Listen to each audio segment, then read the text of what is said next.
subject. I do not know everything about how to be content, but the reason I named it that, the reason I went with that is because I'm confident in saying if we practice certain things, if we work on certain things, we can bring more contentment and peace toward our lives.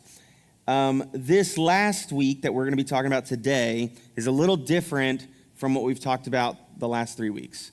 And here's how it's different. The last 3 weeks, everything that we talked about is internal, okay?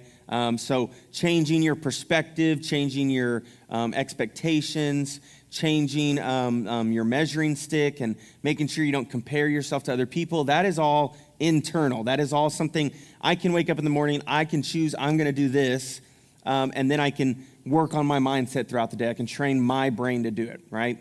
Today, we're going to be talking about something that innately involves other people, and that always throws some variables, some obstacles in our way. Today, we're going to be talking about this idea that we as Christians should be at all times seeking peace. That is what we should be doing. We should be seeking peace.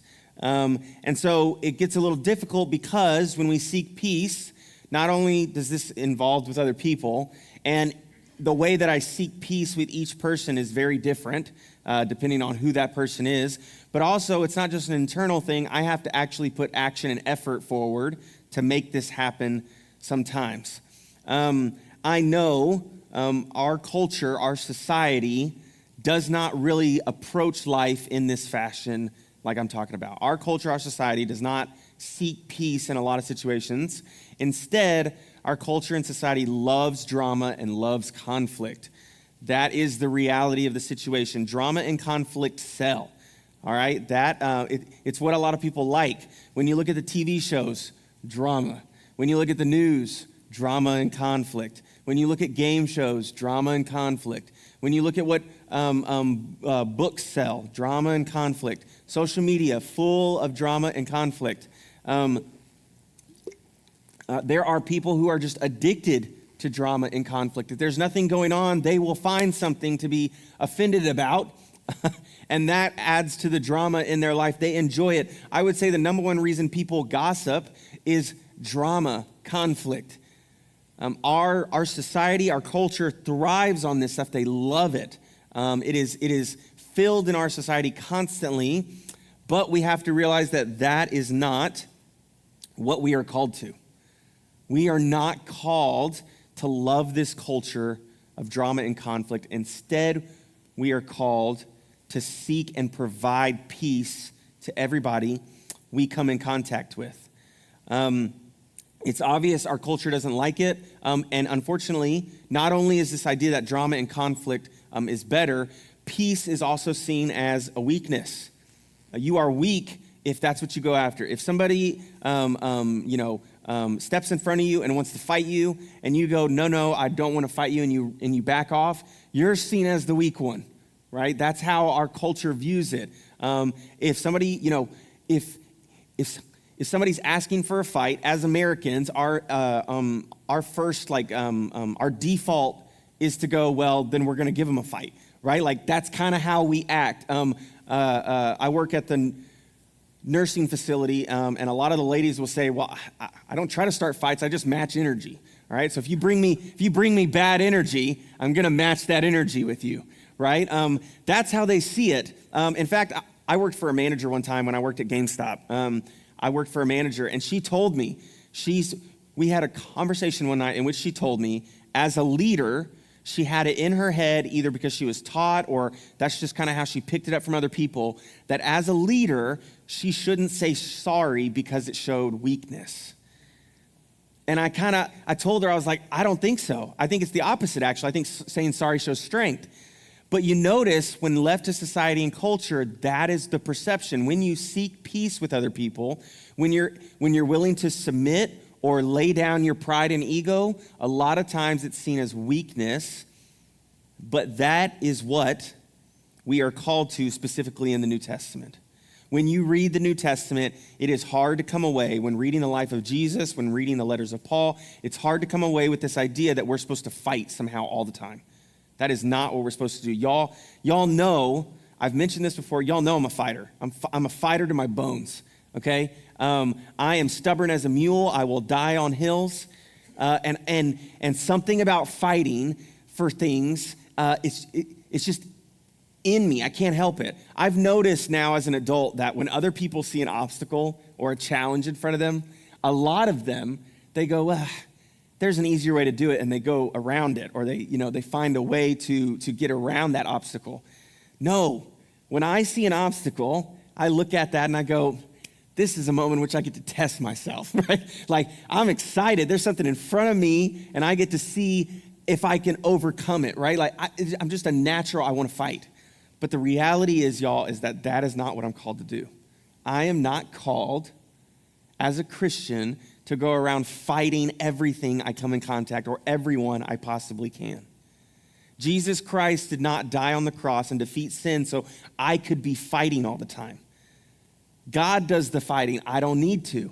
So instead what I'm called to is to share the love, compassion, and peace that comes along with a relationship with Jesus Christ.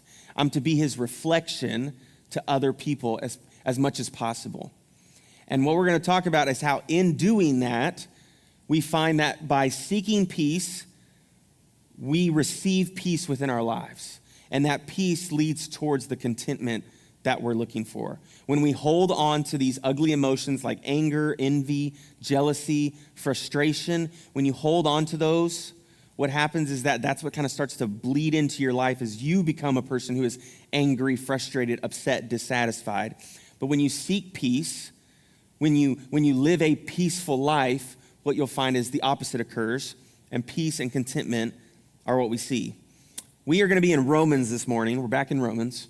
We'll probably always go back to Romans. Romans is super good. We're going to be in Romans 12. Remember, Romans is a book, technically a letter written by Paul to the church of Rome. And he just kind of spells out in these 7 verses, in my opinion, 2 different types of peace, or 2 different ways we can approach seeking peace. And so I wanted to go through those with you. The first the first one we're going to go over is verses 14 through 16. All right, this is what it says in Romans 12, 14 through 16. It says, "Bless those who persecute you. Bless and do not curse. Rejoice with those who rejoice. Mourn with those who mourn. Live in harmony with one another. Do not be proud, but be willing to associate with people of low position. Do not be conceited." All right, so in my opinion, these first 3 verses show a certain type of peace that we should be aiming for. All right, and that peace is driven by or thrives on empathy and love. That's the kind of peace we're seeking here, empathy and love with other people. We see this, we see the love because obviously bless those who persecute you, right? We're putting love first. Somebody doesn't like me, somebody's making fun of me, somebody's making my life difficult, right? Bless those who persecute you. Do not curse them, but bless them, all right? And then we see the empathy side of it, which is this idea of rejoice with those who rejoice, mourn with those who mourn. Don't be too proud to talk or be with anybody. You're willing to be with any crowd or talk to any crowd and give them the time and attention that you would give to the President of the United States, whatever it may be, right? Do not be too proud to associate. And then the start of 16 really kind of sums up what he's trying to say, which is live in harmony with one another. Live in harmony with one another. It's important that we recognize what Paul is talking about here, though. I don't want us to lose context. If you remember, the book of Romans, the letter to Rome, is written because the Roman church is divided, right? They're arguing, there's conflict going on at that church. So he tells them, he writes this letter to them. It's important to note that because when we read this, it's easy to take this out of context.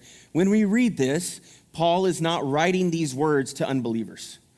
Paul is writing these words specifically to the Christians on how they should deal with the other Christians at the Roman church. So he's saying, at the Roman church, within you Christians, bless the Christian who would persecute you.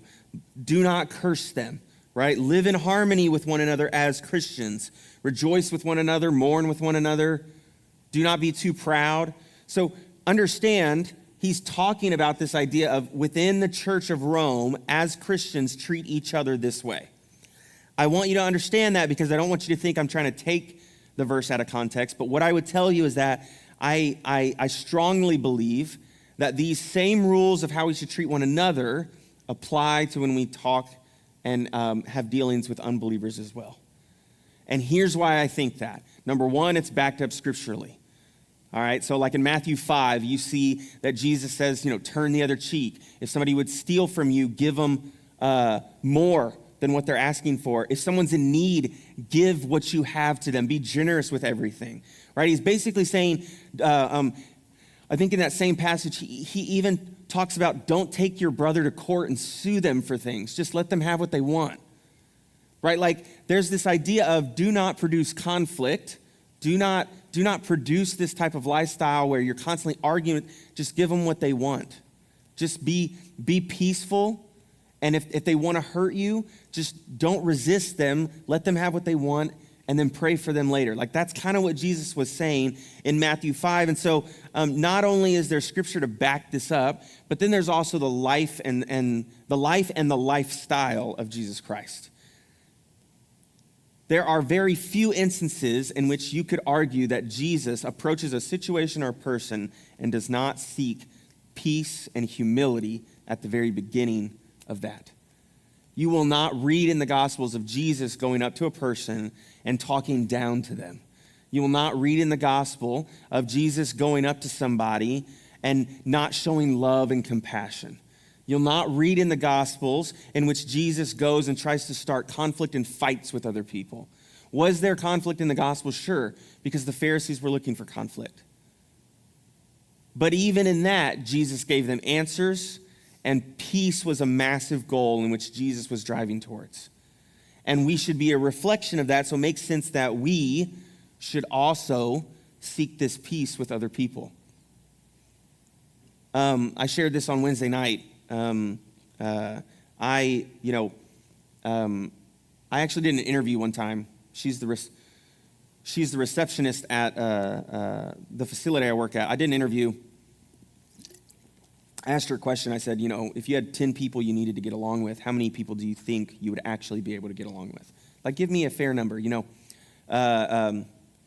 you think you'd be able to do 10 out of 10, 8 out of 10? There are probably like 2 people that wouldn't like you, or, sometimes getting along with all 10 people is really difficult. So I just asked her, how many do you think you can get along with? And she said 10. And I was like, well, that sounds like a Sunday school answer, Jesus. Of course you said 10 out of 10, you're in my interview. And I told her, I was like, I don't know about that. And she goes, no, 10. And I was like, just so you know, my answer, maybe like 6, okay? That's what I expect. I tend to ruffle feathers. 4 people probably aren't going to be too fond of me. She said, okay, well, so we hire her, and of course she gets along with everybody. So she wasn't lying. But as the person who gets along with 6 out of 10 people, I know it's a part of my life that me and other people don't always mesh well. And I told the primetimers on Wednesday night, I said, I have a person right now, currently, as I stand on this stage in my life, that I see on a weekly basis, if not more, that I just don't like. I don't like them. I don't like the way they talk sometimes to people. I don't like their views on things. I don't see everything the way they see it. And so they are not my favorite. I don't like them. And I'm not going out on much of a branch here. Okay, I'm not really risking much, but I'm going to say they don't really. Okay, they're not too fond of me either. Okay, and it's not anything that we've done to one another. We just don't mesh. We both have strong personalities. And so I'm going to say pretty confidently that they don't like me much either, all right? And I say that to bring this point to you, is that I'm not suggesting everything you do has to be perfect, but that person that I don't like, just because I don't like them, that does not take away from what I hope and pray for their life. I hope that they continue to be successful at their job. I hope they get a raise. I hope they get a promotion. I hope they're able to still continue to make enough for their family to provide for them. I hope that their kids are doing well. I hope them and their kids, both their health continues to do well. I don't wish anything bad on them. I hope that even if they don't know it's God doing it, that God continues to bless their life. I say that to make it clear that, look, y'all, I'm not suggesting that we're always going to get along with everybody. I'm not suggesting we're always going to see eye to eye with everybody. I'm not suggesting we're always going to understand other people. Like, it's not always going to be just simple black and white. They're easy for me to get along with and they're not. Sometimes it's gray in there, right? We deal with people all the time. We deal with their moodiness. We deal with their different emotions. And then people have to deal with my moodiness. It can get complicated. It can get messy. But the reality is that it's possible to have love, compassion, and care for the person across from you, even if you don't necessarily mesh with them really, really well, right? And by no means, just because we don't like each other a whole lot, by no means do I plan to start some unneeded conflict with him or hold things against him or somehow make his life more difficult so I can feel better about myself. That's not the aim. Instead, I'm called to love and I'm called to peace. And that's what I plan to do. I'm going to love him. I'm going to hope that his life continues to go well. If he needs me to do something or he needs something from me, I'll be the first person at the door to help him wherever he needs it. But I'm also asked to seek peace. I'm not going to start conflict with him.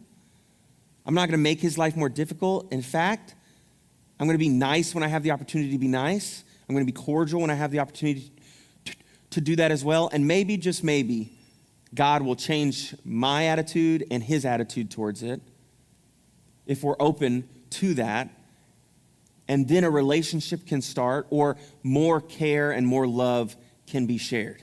Understand, we don't necessarily like each other, but that doesn't mean I can't love him and want the best for his life. We're called as Christians to seek peace, not try to start fights with everybody. And it takes us checking ourselves and understanding that for us to make an impact in that fashion. And by doing that, so I could be a person that every time he's in the room, right, he bothers me. He gets on my nerves, right? And that just ruins my experience in the room. Notice how that doesn't sound content. Notice how that doesn't sound satisfied. That doesn't sound at ease. It stresses me out, causes me anxiety because, that person's near me.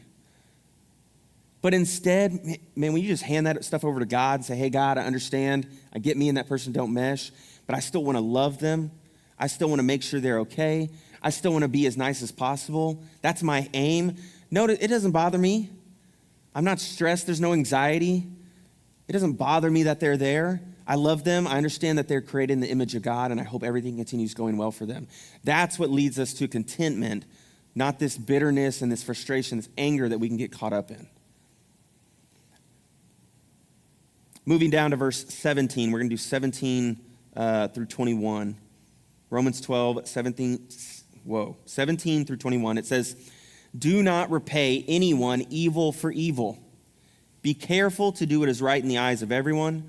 If it is possible, as far as it depends on you, live at peace with everyone. So first it's live in harmony with one another, and now it's live at peace with everyone.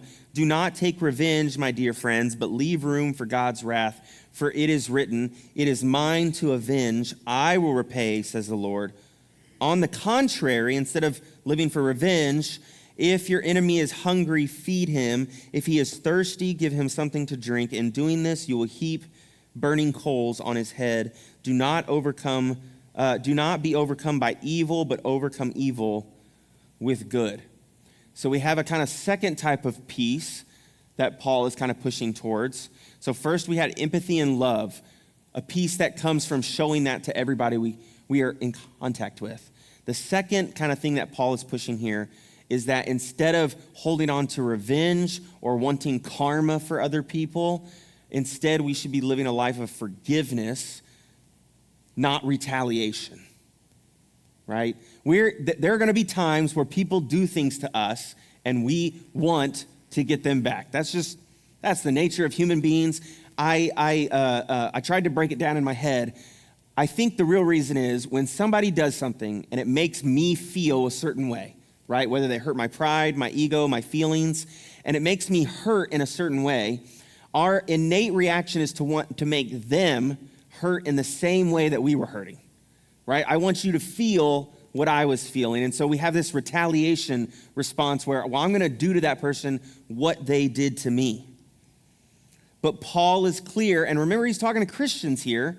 So it's not just unbelievers you're going to deal with this. They're going to be people who are also Christians that hurt you sometimes. You're going to want to retaliate. And Paul says, do not repay evil with evil. Two wrongs don't make a right.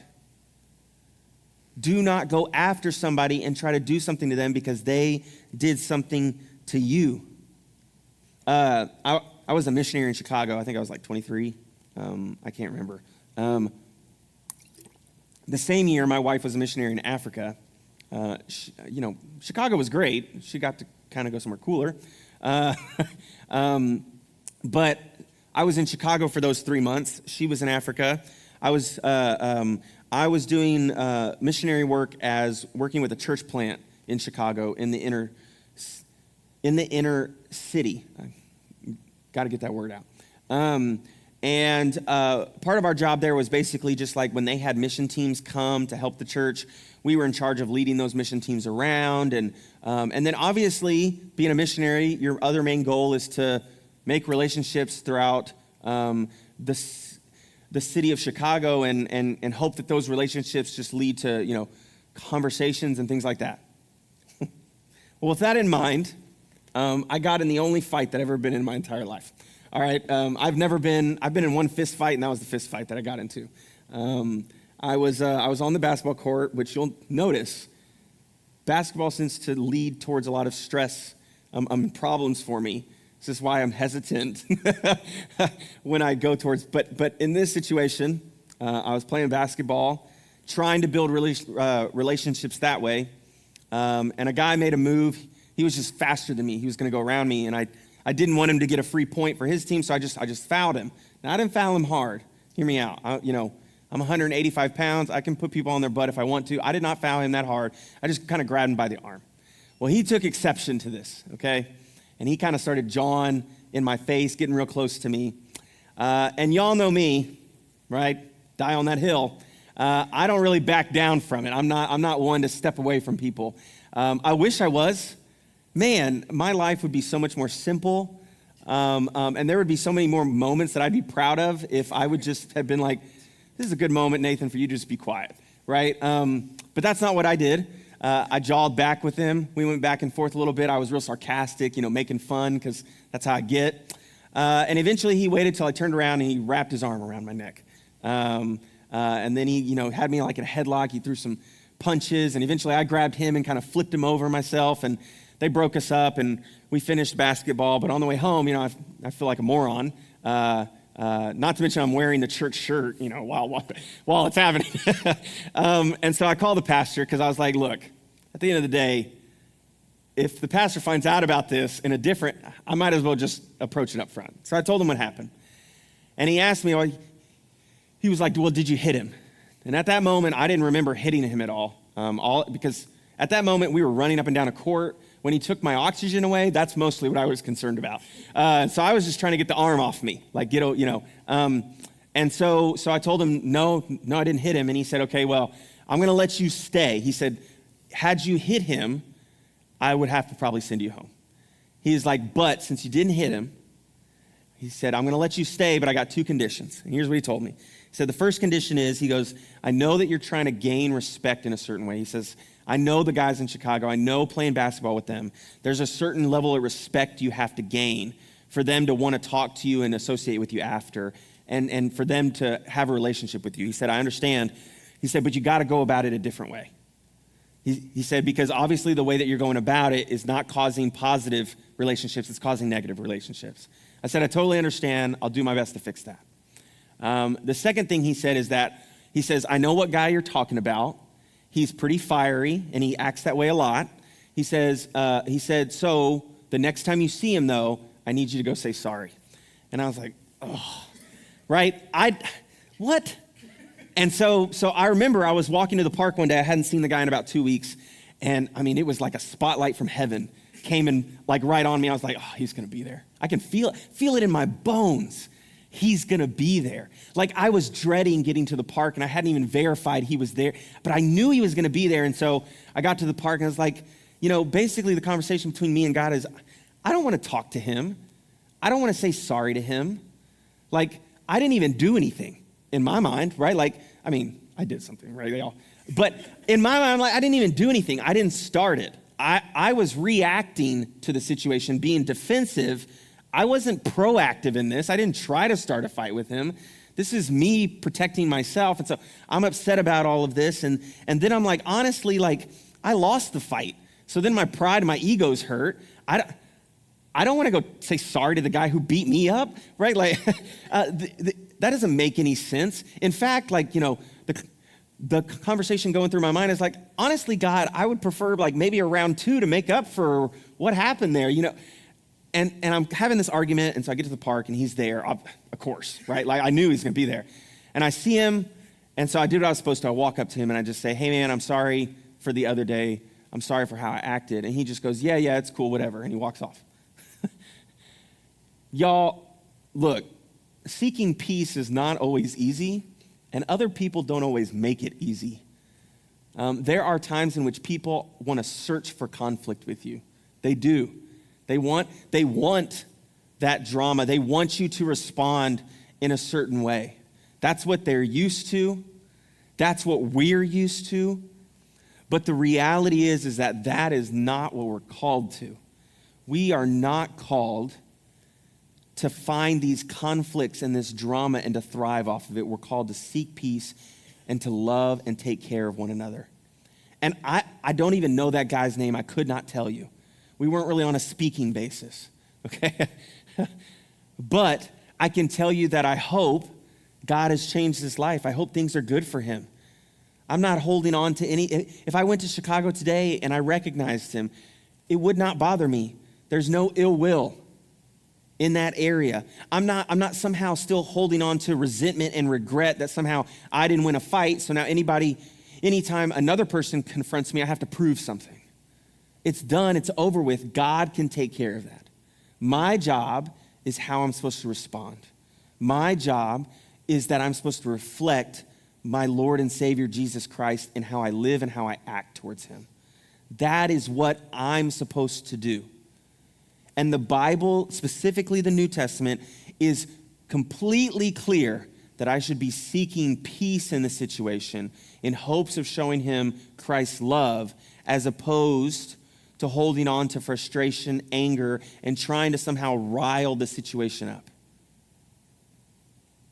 I know as Americans, we tend to have this idea that we are supposed, like conflict is a part of life because our country was built on conflict. We were told to do something as the colonies, and we stood up for what was right, and we threw a bunch of tea in the ocean, and we said, we're not doing that, right? Like that is what our country is built on, is this idea of conflict. But it's not what the Bible's built on. It's not what the New Testament's built on. Jesus sought peace whenever he could, and we are supposed to do the same thing. If the verse I picked is not the only one. In case you doubt that the rest of the New Testament follows this, I have a few verses for you. They're not going to be up on the screen because I'm just kind of shotgunning them. Ephesians 4:2-3 says, be humble, completely humble and gentle. Be patient, bearing with one another in love. Make every effort to keep the unity of the Spirit through the bond of peace. Ephesians, that's Paul writing again. Paul writing again in Colossians 3:15 says, let the peace of Christ rule in your hearts, since as members of one body you were called to peace, and be thankful. Hebrews 12:14, make every effort to live in peace with everyone and to be holy. Why? Without holiness, no one will see the Lord. Philippians, Paul again, 4:6-7 says, do not be anxious about anything, but in every situation, by prayer and petition and thanksgiving, present your requests to God, and the peace of God, which transcends all understanding, will guard your hearts and your minds in Christ Jesus. Paul again in 1 Thessalonians 5:13 says, hold them in the highest regard in love because of their work. Live in peace with each other. And Galatians 5, Paul again, 22 through 23 says, but the fruit of the Spirit is love, joy, peace, forbearance, kindness, goodness, faithfulness, gentleness, and self-control. Against such things there is no law. It is not just the passage we were talking, it is littered throughout the New Testament that we should be peace seekers and peacekeepers. Now, don't get it twisted, don't hear me wrong.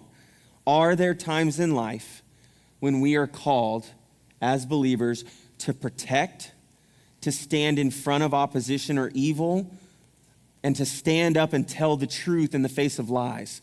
Absolutely we are, right? I'm not suggesting that, somebody over there is being talked to the wrong way and I could go kind of help the situation, but I don't want to cause I'm not suggesting that.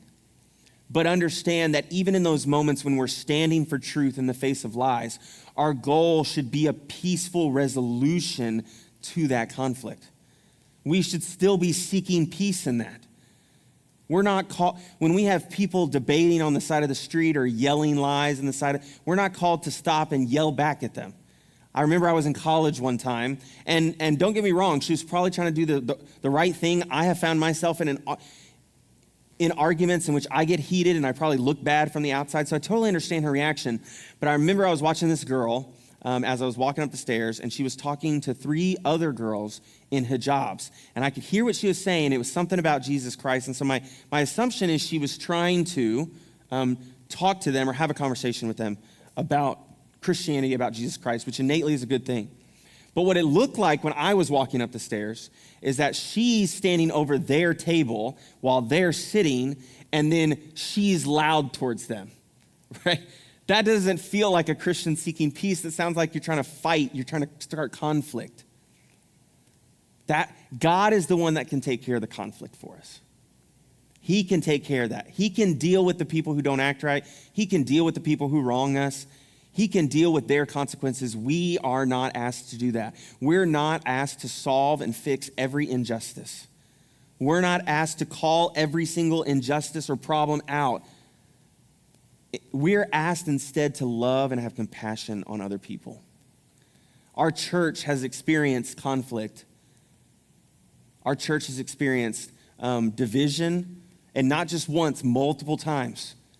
And every time we allow this conflict, this division, this fighting to go on, the immediate result afterward is never a positive one.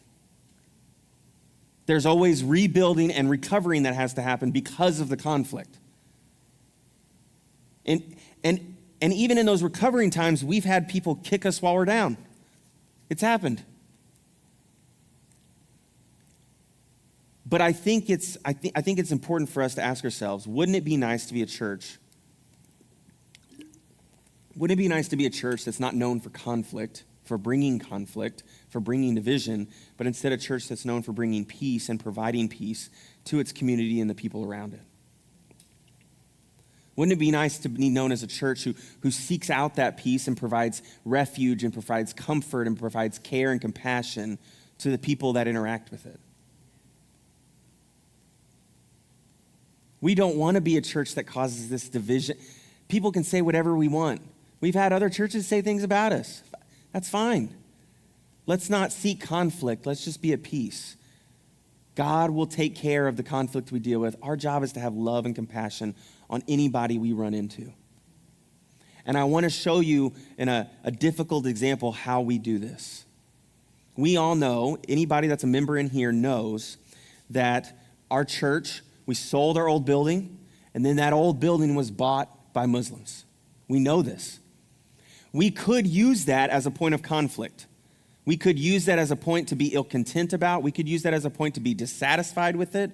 We could be upset. That's where we could go with that. Or a change in mindset, seeking peace. We could look at it as an opportunity. Maybe God brought Muslims into our community because they need to hear the gospel. Maybe we have an opportunity to show them care, compassion, and love because they're closer. Notice how in a shift of mindset, something that would leave us ill-content and upset and mad Now we have an opportunity to spread Jesus Christ more, and that breeds peace and contentment. That's what I'm talking about when we look at opportunities, when we talk about changing our perspective, when we talk about changing our measuring stick, when we talk about changing our expectations and seeking this peace that we can give other people. That's what I'm talking about. And that's how, when we search for those things, when we provide this love and compassion for other people, what we find is those same things bleed into our own life. And we're not upset, cranky, stuck up Christians who are stuffy and mad at what's going on around us. But instead, we know God's in control. He's taking care of it. How can I possibly be more effective at showing his love to other people? It's by leaning on Jesus Christ and aiming to be a reflection of him that we become fully content. It's by living in the purpose that he's given us. Let me pray for us.